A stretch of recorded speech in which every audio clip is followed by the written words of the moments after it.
हाँ तो आइए दोस्तों, एक बहुत ही दर्द भरा दर्दनाक सॉन्ग रिकॉर्ड करते हैं, सैड सॉन्ग। उससे पहले मेरे लॉन्ग वीडियो में बहुत बहुत स्वागत है सिंगर पंकज प्रकाश की ओर से।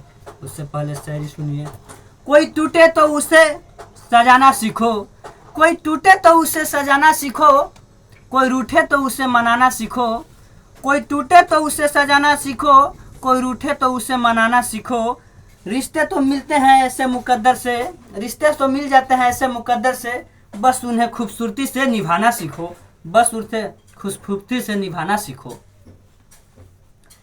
अब बतिया करे अदतिया लगइन ही, अब बतिया करके अदतिया लगइन ही, कैसे तोरा भूलई बउगे। बतिया करके अदतिया लगइन ही, कैसे तोरा भूलई बउगे। जाही त ससुरा जोगे पगली, जाही त ससुरा जोगे पगली, पगला बन के मिले बउगे। जाही त ससुरा जोगे पगली, पगला बन के मिले बउगे।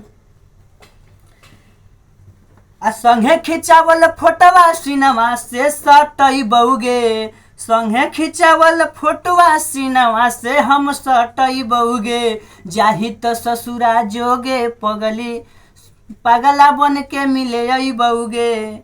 कौची तोरा मिलोगे छौड़ी हमरा के रोवा के, छोड़ देनी आज बोलना रोडवा पला के। कौची तोरा मिलोगे छौड़ी हमरा के रोवा के, छोड़ देनी आज हमरा रोडवा पर तू लाके।